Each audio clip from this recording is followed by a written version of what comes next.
Dagli esordi dell'umanità, la storia è stata costellata da morti strane e spesso inspiegabili, ma poche lo sono, come quella di Zygmunt Adamski.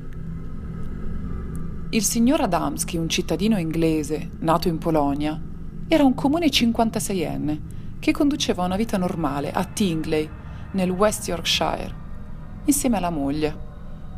Di professione faceva il minatore e nessun fatto anomalo aveva mai intaccato la sua quotidianità, sino al pomeriggio del 6 giugno 1980. Adamski uscì di casa alle 15:30, diretto all'emporio con l'intento di acquistare delle patate. Non tornò mai a casa e nessuno lo rivide più per i 5 giorni successivi.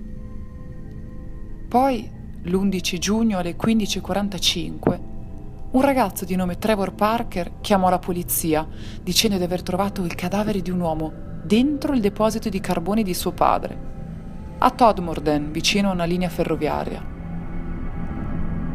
L'ufficiale Alan Godfrey e un collega si recarono subito sul luogo della scena. Il corpo apparteneva a Zygmunt Adamski.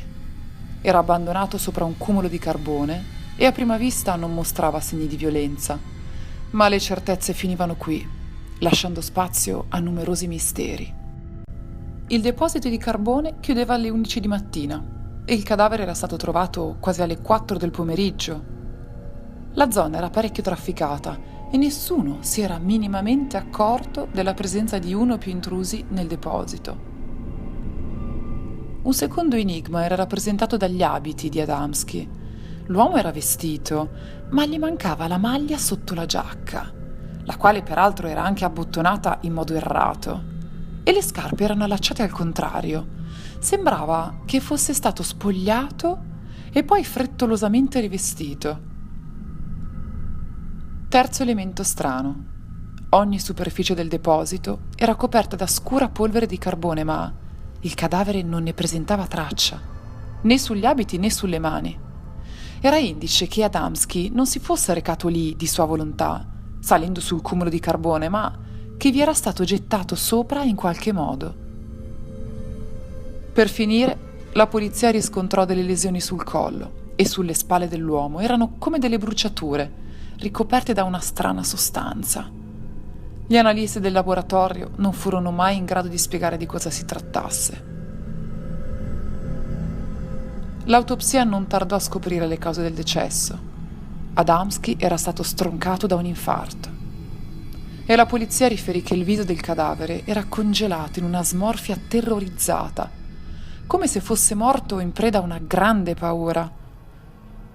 Le analisi sul corpo portarono alla luce altri strani fatti. Nei giorni della sua scomparsa, Adamski doveva essersi nutrito e la sua barba era cresciuta pochissimo, come se si fosse rasato. Ciò sconcertò molto la polizia. Non si riusciva infatti a capire se l'uomo in quei 5 giorni fosse stato rapito e trattenuto contro il suo volere, oppure si fosse di proposito allontanato senza ragione da casa. Le indagini si arenarono ben presto, scontrandosi anche con teorie piuttosto discutibili, come un rapimento da parte degli alieni, che incredibilmente fu l'ipotesi più accreditata dall'ufficiale Godfrey.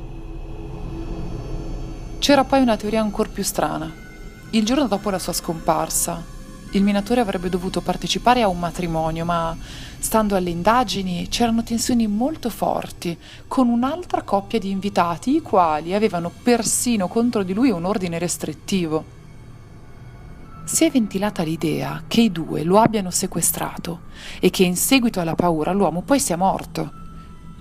Ciò non spiega però la natura delle strane bruciature o il modo in cui i due siano riusciti a trasportare un corpo inosservati nel deposito.